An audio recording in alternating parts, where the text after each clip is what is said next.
Islam mulai dulu itu membolehkan orang amal untuk orang lain. Jadi dulu ada orang, ya Rasulullah, orang tua saya ini sudah sepuh, beliau sangat ingin haji, tapi kalau haji nggak bisa karena sudah tidak bisa berkendara unta. Kata Nabi, ya sudah kamu saja yang haji sebagai ganti bapak kamu. Sehingga idza mata ibnu adam in qata amalu itu termasuk anak yang soleh, sedekah dan apa. Memang mulai dulu Islam itu ada beberapa hal yang amal itu bisa diamali pada orang lain. Awaladin sholihin yatullah, terus adalah beberapa. Nah kurban juga gitu. Biasanya anak-anak yang soleh itu perasaannya dulu bapak kami miskin, nggak mampu berkorban, nggak mampu akikah. Biasanya anaknya terus melakukan itu untuk bapaknya. Nah memang jadi perdebatan ulama, apakah kemudian mayit ini dapat pahalanya enggak? Jawabannya gini, kalau mayit itu orang soleh dapat. Kalau enggak soleh, itu kemungkinan dapat kecil. Misalnya gini, ada mayit yang zaman hidup itu antipati ngamal. Kok enak, duitku sing ilang wong liya nyate gitu.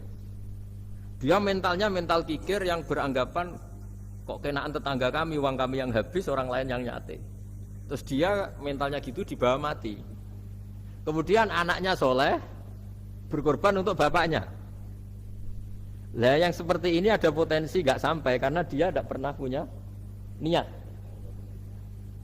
Itu beda dengan orang yang zaman hidup memang ingin korban, cuma secara ekonomi tidak mampu. Makanya pentingnya innamal a'malu binniyat itu di situ. Amal itu terserah niat. Dalam banyak syarah, ya syarah itu penjelasan yang rinci, itu dijelaskan. Kenapa orang mukmin masuk surga selama-lamanya padahal dia jadi mukmin hanya 80 tahun. Misalnya kita hidup di dunia kan rata-rata 80 tahun.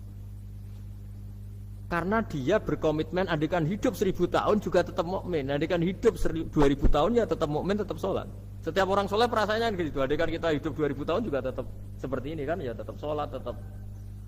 Nah, sehingga karena niat itu dia diganjar surga selamanya. Karena dia bayangkan andikan di dunia selamanya juga akan iman selamanya. Nah, orang kafir juga berkomitmen gitu.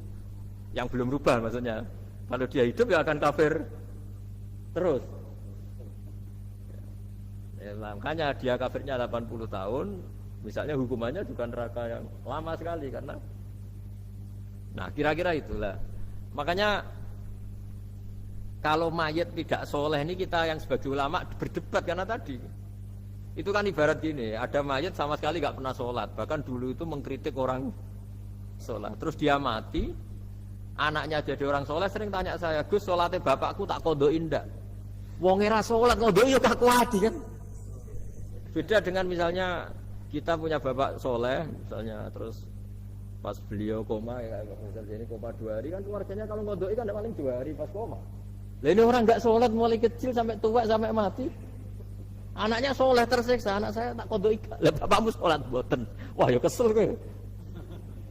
Sudah kesel, orang ini enggak pernah berkeinginan sholat.